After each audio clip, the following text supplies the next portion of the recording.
여러분은 혹 자신의 외모에 어떤 컴플렉스를 가지고 있는 것이 있습니까? 여러분이 절대 믿지 않으시겠지만 저에게도 외모 컴플렉스가 있습니다. 예. 저는 이 얄싹하고 또 크기가 작은 입술이 저의 컴플렉스입니다. 기왕 입술이 좀 두툼하고 또 크기도 시원스럽게 좀 컸으면 얼마나 좋았을까, 그런 생각을 종종 해 보았습니다. 그렇다고 여러분, 이 입술을 버릴 수는 없는 것 아닙니까? 우리 여자분들이 화장을 할 때에 자신을 가장 돋보이게 하기 위해서 화장을 합니다마는 자신의 가장 잘난 부분을 사실은 화장을 해야 되는데, 실제 많은 공을 들이는 것은 가장 취약한 부분이라고 합니다. 왜냐하면 그것을 통해서 자신의 취약한 부분을 이제 감추어야 하기 때문에 그렇습니다.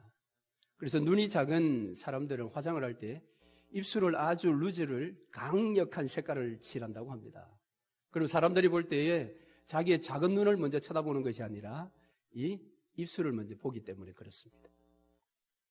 얼굴이 나름 좀 조화가 덜 된 그런 얼굴형을 가지고 계신 분들은 귀걸이를 찬란한 것을 하면 사람들이 얼른 볼 때 얼굴을 먼저 보기보다는 귀걸이를 먼저 보니 자신의 부족한 점들이 가리워진다라는 겁니다. 여러분, 이것이 바로 이 화장술의 그런 능력 아니겠습니까? 그런데 지금 이처럼 쉽게 우스운 이야기로 간단하게 시작을 하였습니다만은 이 이야기에는 깊은 의미가 있습니다. 그것은 무엇인가 하면 바로 이것이 교회라는 것입니다. 좀 더 어려운 말로 하면 방금 제가 말씀드린 이 이야기는 교회론의 이야기입니다. 즉, 교회가 무엇인가라는 것을 방금 약간의 우스갯소리로 여러분에게 소개를 해드린 것입니다. 성경 말씀에 보면 교회를 예수의 몸이라 그렇게 지칭을 했습니다. 에베소서 1장 23절에 교회는 그의 몸이니, 우리 교회는 그리스도의 몸입니다. 뿐만 아니라 사도 바울은 고린도전서 6장 15절에 이렇게 이야기합니다. 너희 몸이 그리스도의 지체인 줄 모르느냐? 저와 여러분은 그리스도의 몸의 지체들입니다. 오늘 우리 몸에 컴플렉스 된 부분들이 있지만 우리가 그것을 없애지 않고 여전히 가지고 있고, 때로는 나의 잘난 부분보다 못난 부분에 더 많은 관심을 가지고 애착을 가지는 이유가 내 몸이기 때문에 그렇습니다. 오늘 우리 찬양대가 찬양을 했습니다마는 하나님이 그렇게 나를 지으셨기 때문에 그렇습니다. 그러니까 부족해도 내 몸 지체요, 잘나도 내 몸의 지체이니 주님 앞에서는 그날까지 이 몸을 건강하게 그렇게 유지하면서 나아가는 것이 우리들 아닙니까? 그렇다면 교회도 마찬가지라는 겁니다. 교회는 그리스도의 몸이요, 저와 여러분은 각 지체들입니다. 그런데 잘난 지체가 있는 반면에 좀 못나고 허물 많고 부족한 지체들이 있을 수 있습니다. 그럴 때에 정말 그 교회가 참된 교회라면, 성경이 말하는 교회라면 여러분, 부족한 사람들에게 더 많은 관심을 가지고 그를 배려하고 우리가 그를 주목해야 하는 것입니다. 그러나 이 사실을 우리가 놓쳐버리면, 즉 교회가 무엇인지를 우리가 제대로 알지 못하면, 우리의 신앙 가운데 교회론이 바로 세워져 있지 않으면 반드시 그 몸에는 이상이 나타나기 시작합니다. 예수님께서 성천하신 이후에 약 50년 정도 지난 AD 한 90년에서 100년 사이의 초대교회의 모습 가운데 이와 같은 모습이 있었던 것 같습니다. 특별히 교회 안에서 부족한 지체들을 더 사랑으로 관심을 가지고 도와주지 못하고 자기의 잘남으로 못난 사람들을 정죄하며 공격하던 그룹들이 있었습니다. 그 그룹들을 학자들은 영지주의자들이다, 그렇게 이야기를 합니다. 이 당시에 이 영지주의는 가장 간단하게 보면 성경이 말하는, 복음이 말하는 그런 것으로 구원을 받을 수 있는 것이 아니라, 구원을 받으려면 세상이 알지 못하는 신비롭고도 놀라운 어떤 지식을 알아야 해. 그 지식을 알아야 구원을 받을 수 있어 라는 가르침을 설파하는 이단 사상입니다. 그것이 교회 안에 침투해 들어왔습니다. 그래서 교회를 어렵게 만들었습니다. 사도 요한은 바로 이 이단 영지주의자들을 제대로 성도들에게 가르치고 그들을 이제 교회로부터 내쫓기 위해서 기록한 서신서가 요한 1서입니다. 그래서 요한 1서는 1장부터 마지막 5장까지 내용 가운데 바로 영지주의의 이 사상들이 여러 가지가 소개되어져 있습니다.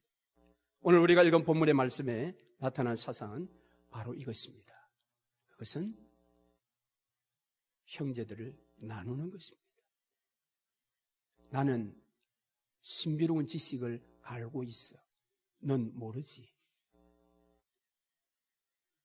여러분, 이 사상은 다른 교회가 한 몸이라는, 지체라는 이러한 성경이 말하는 예수 그리스도의 가르침을 정면으로 도전하는 사상이었던 것입니다.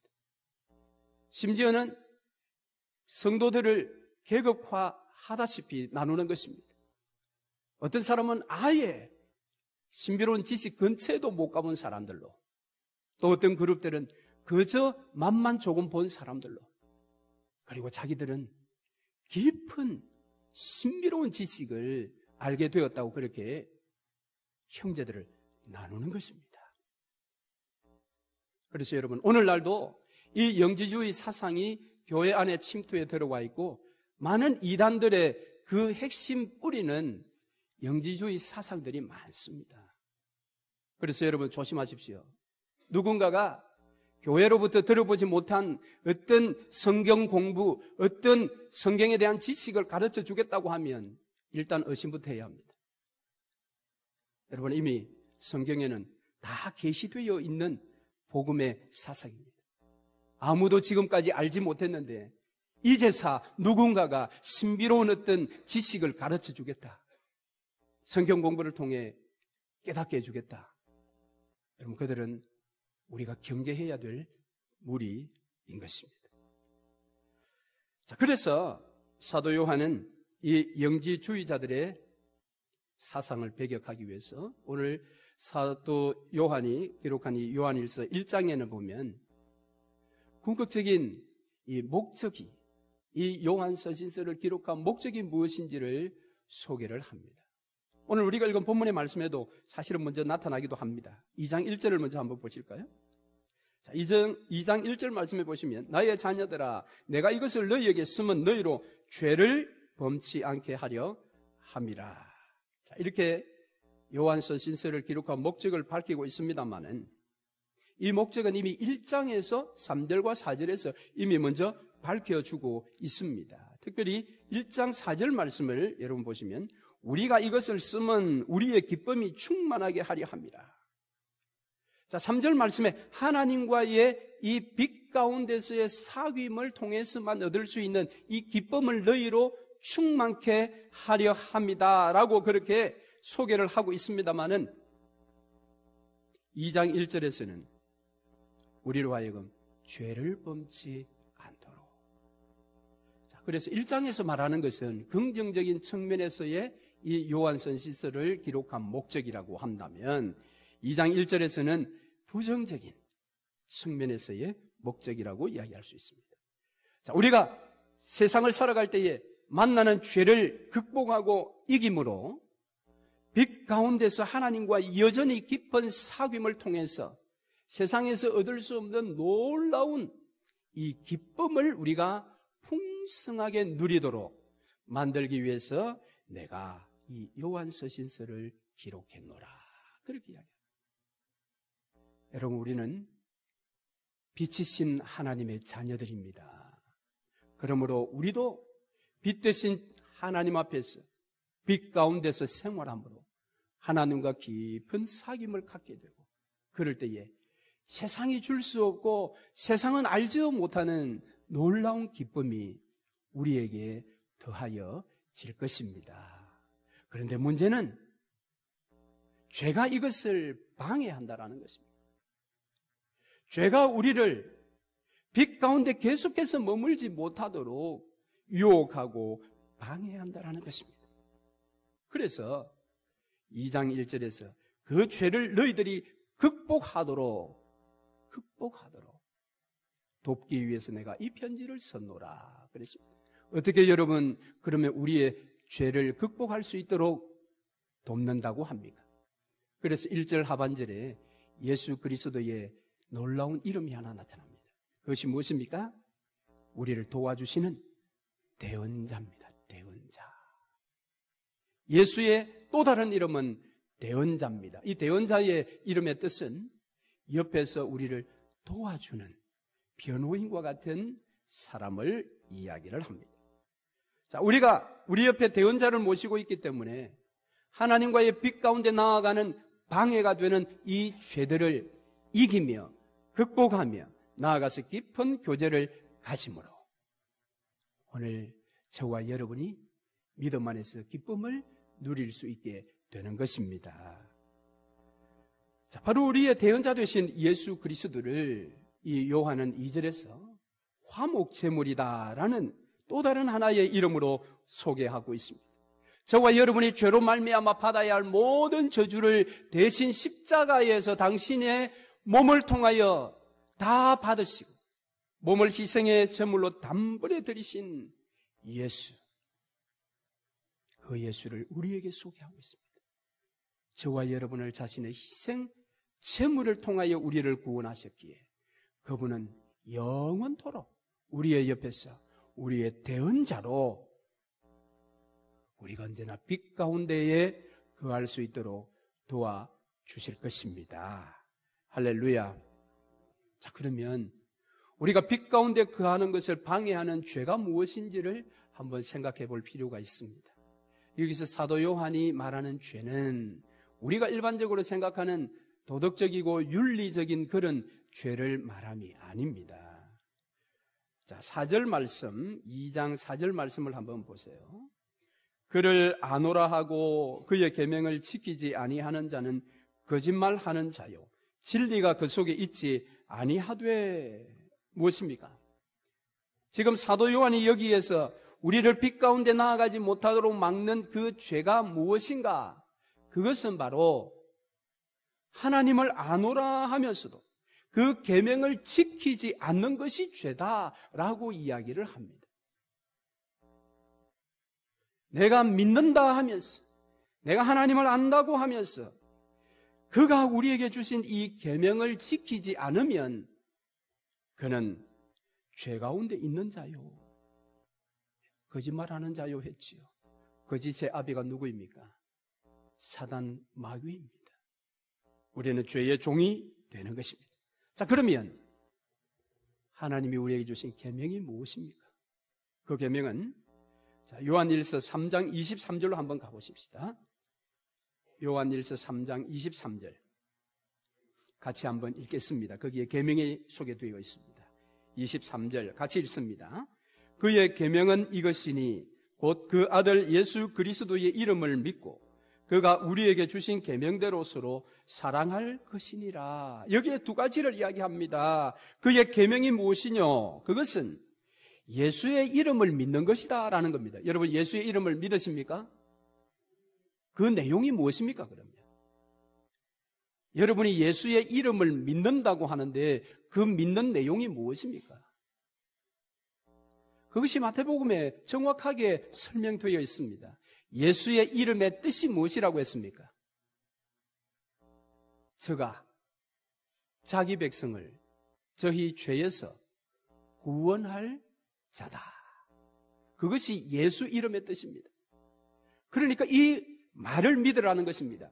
저가 자기 백성을 저희 죄에서 구원할 자, 우리를 구원할 자는 예수님뿐이다라는 것을 믿는 것이 그의 이름을 믿는 것입니다. 이것을 믿는 것이 계명을 지키는 것이요. 둘째는 서로 사랑하는 것입니다. 서로 사랑하는 것이 계명을 지키는 것이다 라고 이야기를 합니다.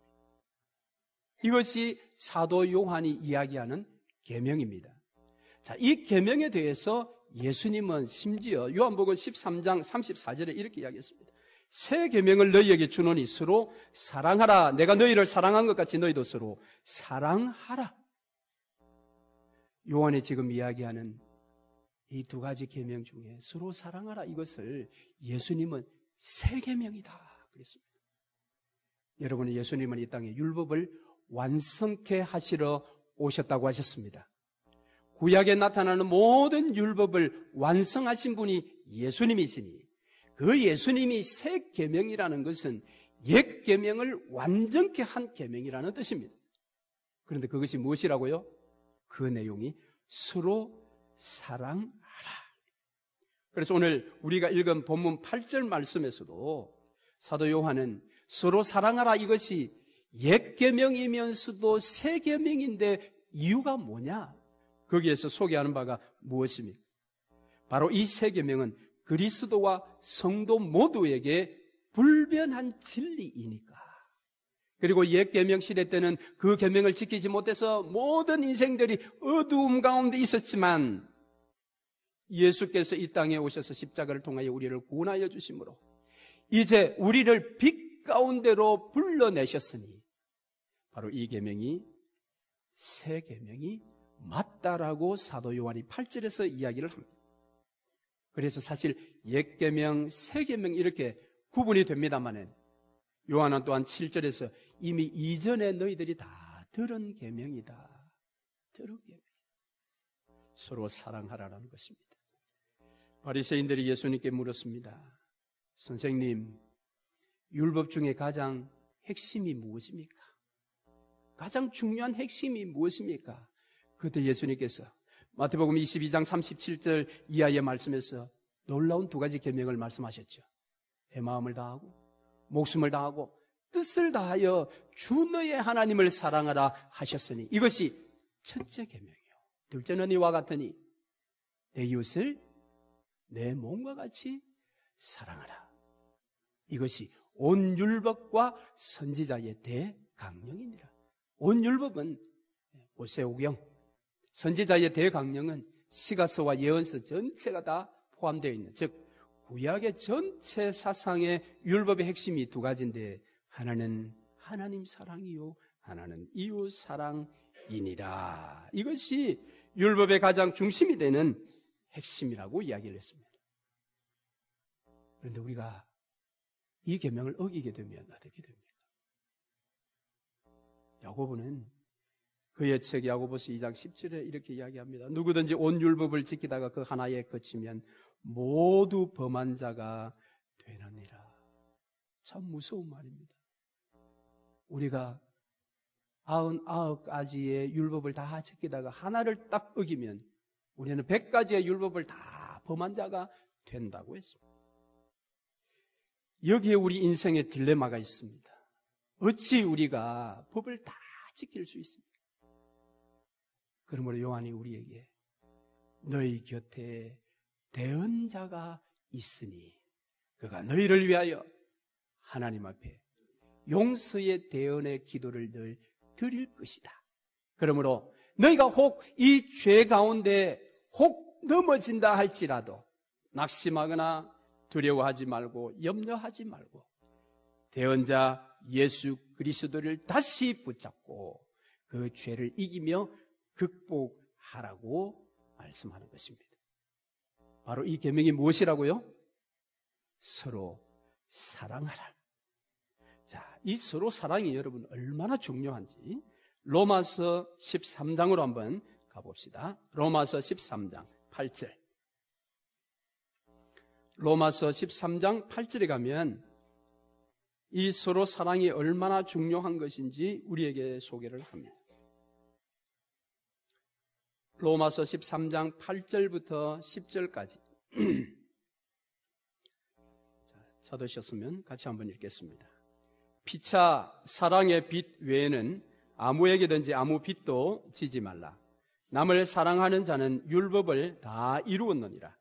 간음하지 말라, 살인하지 말라, 도둑질하지 말라, 탐내지 말라 한 것과 그 외에 다른 계명이 있을지라도 내 이웃을 내 자신과 같이 사랑하라 하신 그 말씀 가운데 다 들었느니라.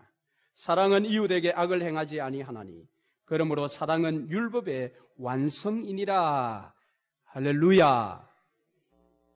여기 얼마나 놀라운 말씀이 있습니까? 남을 사랑하는 자는 율법을 다 이루었느니라. 간음하고 살인하고 도둑질하고 남의 것을 탐내고 이런 것들이 왜 오느냐? 사랑하지 못하기 때문에 그렇다는 것입니다. 그래서 오늘 결론적으로 사랑은 율법의 완성이니라. 서로 사랑이 이토록 중요합니다. 율법의 완성이 사랑입니다. 자, 그럼 다시 요한일서로 넘어왔어요. 요한일서 3장 14절 말씀을 한번 보세요. 자, 거기에는 율법의 완성인 사랑에 대하여 놀라운 심판의 말씀을 기록해 놓고 있습니다. 요한일서 3장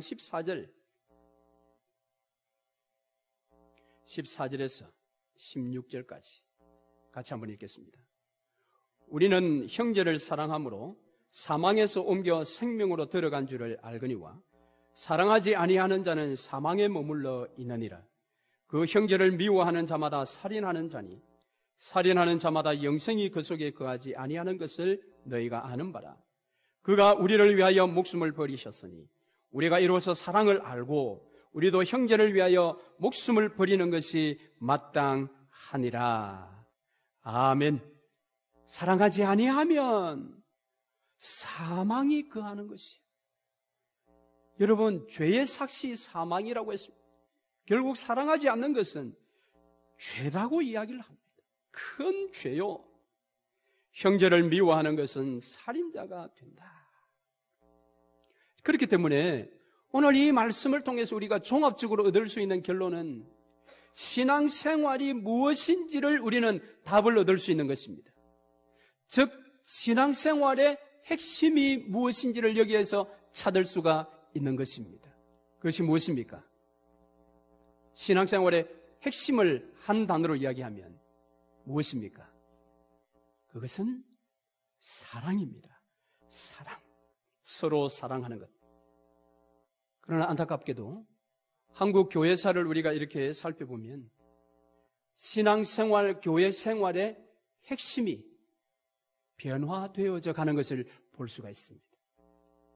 먼저 우리나라에 복음이 전파되고 처음 그 복음을 받아들여서 뜨겁게 신앙생활했던 믿음의 1세대, 그 믿음의 1세대의 신앙생활에 있어서 핵심은 무엇이었는가 하면 충성심이었습니다.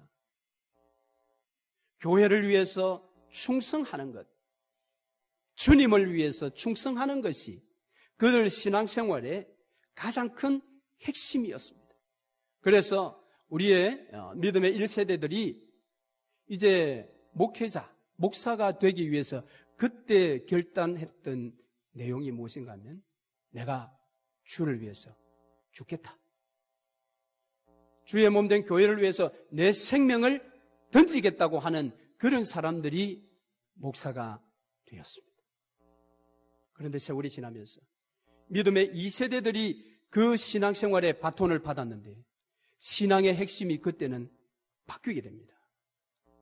그때는 무엇인가? 능력입니다. 신앙생활의 핵심은 능력이야. 그래서 2세대 목사가 되려고 하는 사람들은 내가 교회와 주를 위해서 굶기를 작정한다.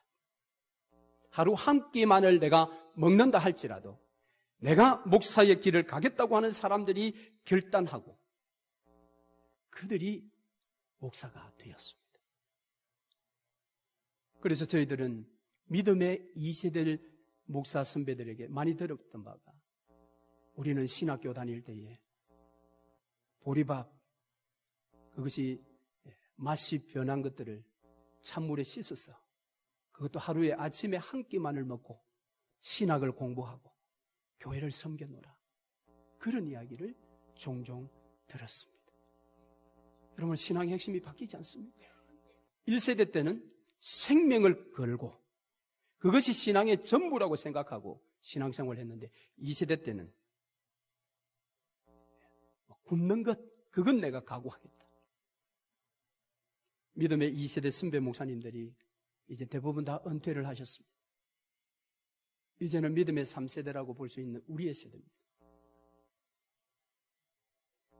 저는 무엇 희생을 각오하고 목사가 됐겠습니까, 여러분? 처음에는 목숨을 걸고 2세대는 밥 굶는 것, 밥에 포기를 하고 부끄럽습니다만 저는 새벽잠을 포기하고 목사가 되었습니다. 목사가 되기 전에 신앙이 막 뜨겁게 불부터 오를 때 목사 되라고 하면 저 새벽기도 저걸 어떻게 할까? 대학생 시절에 교회에서 모임하다가 그 다음날 새벽기도 한번 참석을 하기 위해서 교회에서 저런 장의자에 자고 그랬습니다. 자고 아침에 새벽에 나가서 새벽기도 나가보면 하루 종일 아무것도 못하겠다. 그런데 저는 그 새벽잠을 포기하고 목사가 되었습니다. 그렇습니다. 그런데 목사 된 이후에 하나님이 나를 선교사가라 하고 하면 어떻게 할까? 저 선교사는 정말 힘들 것 같은데 저거 하라고 하면 어떻게 할까? 그런 생각을 해보았습니다. 여러분, 무엇입니까? 이게 신앙생활의 핵심이 지금 시대를 따라 변하고 있다는 것은 이게 성경이 말하는 정답이 아니라는 거예요. 성경이 말하는 정답이라면 그것은 아무리 시대가 흘러가도 세상이 바뀌어도 그 핵심은 변화되어서는 안 되는 것 아니겠습니까? 그래서 오늘 사도 요한이 변할 수 없는 그 핵심을 우리에게 소개하는데 그것이 무엇이냐? 바로 사랑이라고 합니다. 사랑. 오늘 이것을 놓쳐버리고 신앙생활하고 교회생활 하다 보니까 우리 가운데 자랑이 일어나는 것입니다.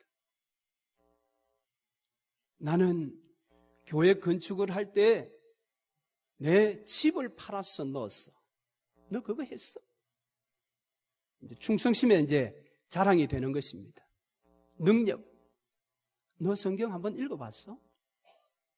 야, 나는 10번 이상 읽었어. 너 금식해봤어?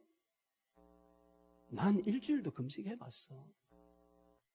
능력으로 자랑하는 것입니다.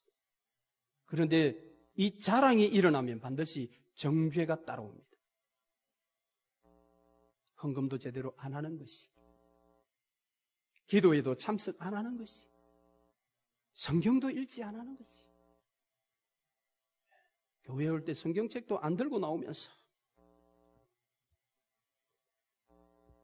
여러분, 그렇다고 헌금도 제대로 안 해, 기도 생활도, 기도에 참석도 잘 안 해, 교회 나올 때 성경책도 잘 안 들고 나와.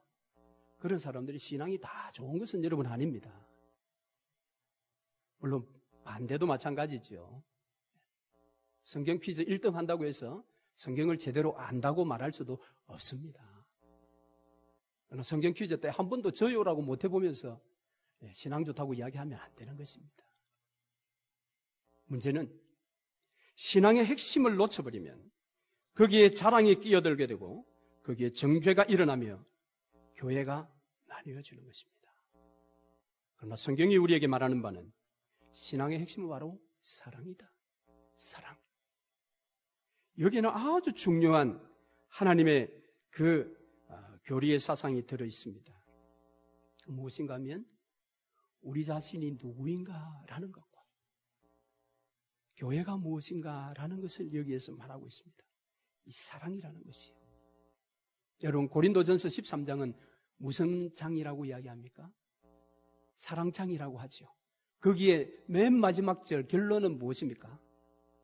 너희 중에 믿음, 그 다음 소망, 사랑이 항상 있을진데 그 중에 제일은 무엇이라고요? 사랑이라. 여러분 이 말씀을 진리로 받아들이십니까? 여러분 믿음 생활 가운데서 사랑이 제일이라고 여러분 믿습니까? 신앙생활 핵심이 사랑이 있음을 믿습니까? 근데 그 아멘을 잘 믿지 못하겠습니다. 왜냐하면 우리 대부분은 신앙생활의 가장 중요한 핵심이 뭐냐? 믿음이지, 믿음. 믿음 아니에요? 우리 믿음 지상주의자들 아닙니까? 어떻게 교회 생활하는데, 신앙생활 하는데 핵심이 믿음이지, 어떻게 거기에 사랑이야? 여러분 한 번쯤 이 말씀에 대해서 의문을 가지고 오지 않았습니까? 오늘 우리에게 여러분 사랑이 제일이라고 이야기하면서도 사실은 믿음을 제일로 붙들고 있어요. 그런데 그 믿음이 경쟁이 되었어.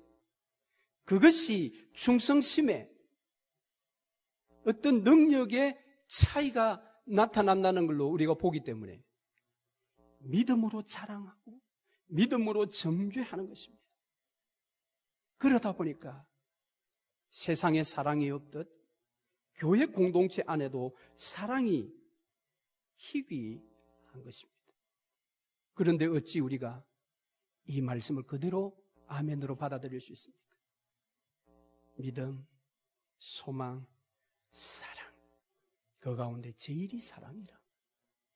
왜 하나님께서 그럼 사도 바울을 통해서 이런 말씀을 하셨습니까? 저와 여러분은 사랑을 받아야만 살 수 있는 존재이기 때문에 그렇습니다. 그래서 여기에서 단지 사랑이라는 것이 세상에서 말하는 그런 아름답기만 한 그것이 아니라 이것은 저와 여러분이 어떤 존재인지를 성경이 밝혀 드러내어 보여주고 있습니다. 오늘 우리 모두는 다 사랑이 필요한 자들입니다. 왜냐하면 우리 모두는 다 결함을 가지고 있는 부족한 인생들이기 때문에 그렇습니다. 우리가 믿음으로 구원받았습니다. 구원받아 하나님의 자녀 되어 의인이 되었습니다마는 여전히 우리는 의인으로 공사되어져 가는 공사 중인 존재들입니다. 그래서 사랑이 필요한 거예요. 내 몸의 가장 취약한 부분을 더 많이 관심을 가지고 거기에 우리의 마음을 쏟는 이유가 무엇입니까? 내 몸이기 때문에. 그런데 우리는 교회 안에서 그러하지를 못합니다. 누군가의 부족과 누군가의 결함을 용서를 쉬하지 못합니다. 오히려 사랑으로 대하는 것이 아니라 믿음으로 정죄하는 것입니다. 왜 헌금을 잘 안 해? 왜 기도에 안 나와? 왜 예배는 빠져? 이게 무엇입니까? 믿음, 소망, 사랑, 그 중에 믿음을 지금 제일로 자기가 붙들고 있는 것입니다. 그러나 성경이 말하는 바는 아니라는 것입니다. 우리의 구원받음이 신분으로나 운명적으로는 완성되었습니다. 정말 여러분의 구원은 완성되었습니다. 그러나 그 구원이 하나님이 계획하신 것만큼 완성되지는 못했습니다. 그래서 여전히 우리는 의인이면서 죄인입니다. 그래서 우리 모두는 사랑이 필요한 자들입니다. 누군가는 사랑만 하고 누군가는 그 사랑을 계속해서 받기만 하는 것이 교회가 아니에요. 그런데 교회는 지금 그렇게 흘러가고 있습니다. 어떤 사람은 계속해서 사랑만 해달라고 손을 내밀고 있고 어떤 사람은 계속해서 사랑만 지금 주고 있습니다. 그런데 성경이 말하는 바는 우리 모두가 사랑해야 될 지체들이요.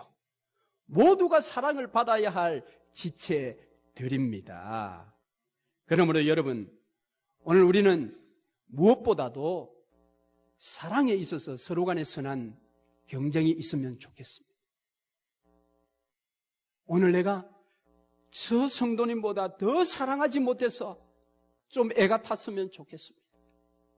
내가 저 성도님보다 교회를 더 사랑하지 못함이 안타까워서 하나님 앞에 내 마음속에 그 사랑의 마음이 더 커지도록 좀 그런 기도를 하나님 앞에 나와서 기도하면 좋겠습니다. 그런데 그렇지 않고 이 믿음이라는 것을 먼저 우선으로 붙들면 자꾸 큰 소리가 나옵니다. 여러분, 우리가 언제 큰 소리 칩니까? 내가 옳을 때 큰 소리 칩니다. 내가 옳다고 생각할 때. 그러나 여러분, 옳음의 기준은 하나님 외에는 아무도 없습니다. 하나님만이 유일한 옳음의 기준이십니다. 여러분 믿으십니까? 우리 자신은 결국 옳음의 기준이 될 수 없습니다. 그러나 우리 자신이 옳다고 생각할 때 우리가 큰 소리를 내는 것입니다. 그러나 여러분, 어폐가 있는 말인 것 같지만은 옳은 것만이 다가 아닙니다. 여러분, 십자가를 보십시오. 십자가는 옳습니까? 그런 것입니까? 십자가는 그런 것입니다. 왜? 예수님은 십자가를 질 이유가 없으신데 십자가에 못 박혀 죽으셨습니다. 옳음의 유일한 기준자 되신 예수님께서 옳지 않은 십자가 위에 달리셨습니다. 그렇다면 그분은 얼마든지 큰 소리 치면서 십자가 위에서 내려오셔야만 했습니다. 나는 죽을 이유가 없다라고 큰 소리 치셔야만 했습니다. 내가 의의 근본이라고 옳음의 기준이라고 말씀하시고 예수님의 십자가를 박차고 내려오셔야 했었습니다. 그런데 예수님은 그곳에서 틀린 자들, 그런 자들, 악한 자들을 위해서 오히려 사랑의 기도를 올렸습니다. 아버지여, 저들을 용서하옵소서. 이유가 왜 그렇습니까? 그 사람들의 결함을 보셨기 때문입니다. 결함이 무엇입니까? 저들이 자기가 하는 죄를 모른다라는 것입니다. 왜요? 어둠이 그들의 눈을 가렸기 때문입니다. 여러분, 우리 모두는 다 사랑이 필요한 자들입니다.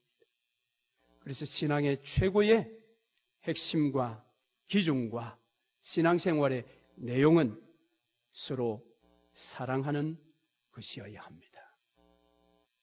내가 방언한다. 나는 전도한다. 나는 기도하는 사람이다.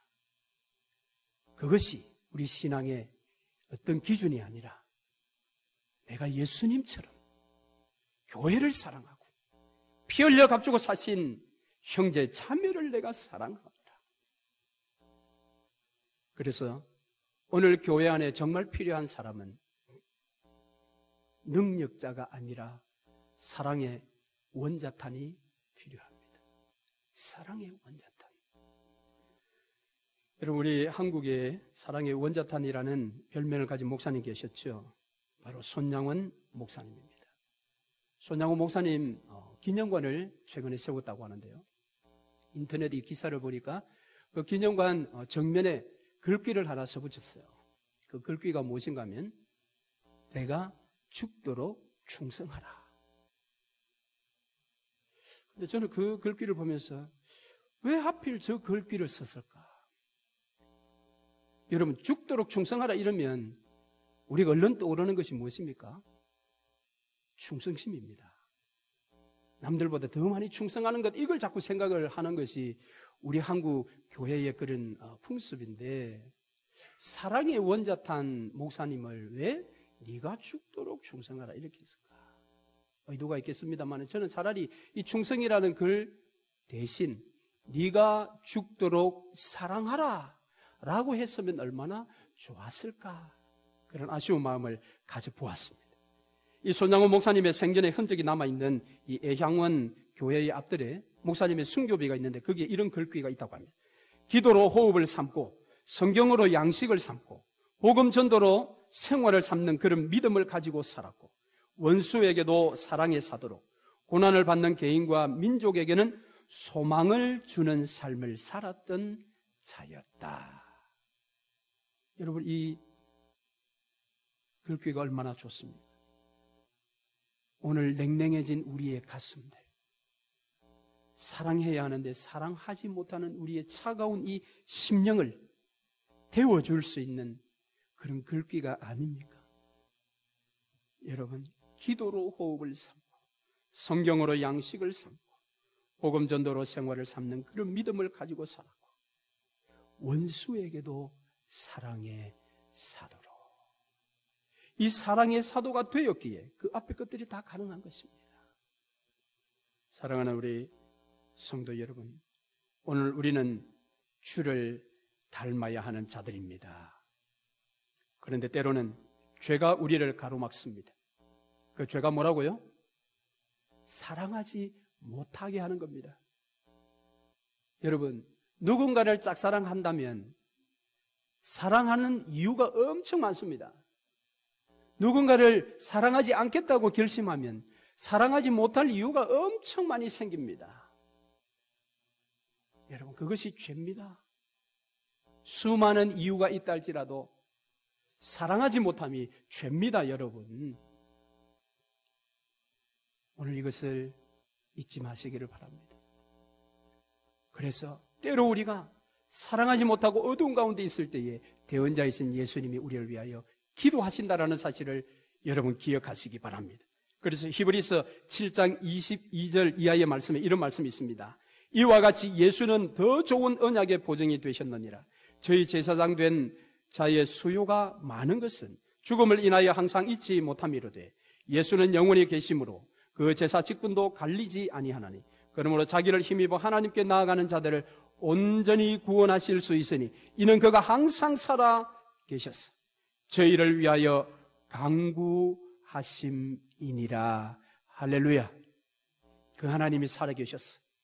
저와 여러분이 사랑치 못하는 죄 가운데 있을 때에도 그 죄를 이기고 극복해 나아갈 수 있도록 우리를 위하여 대신 기도하시는 대언자이십니다. 말씀을 맺겠습니다. 오늘 새로운 구역을 편성해서 주보에 끼워 속지로 내어드렸습니다. 새로운 구역 식구들 가운데 어쩌면 여러분이 사랑하지 못할 이유를 찾을 수 있는 사람을 발견할지 모르겠습니다. 어쩌면 구역장이 마음에 안 들 수도 있겠습니다. 그러나 여러분, 신앙생활, 교회생활 핵심은 서로 사랑입니다. 신앙의 능력은 사랑할 수 없는 사람을 내가 사랑하는 것이 신앙의 능력임을 여러분 기억하시기를 바랍니다.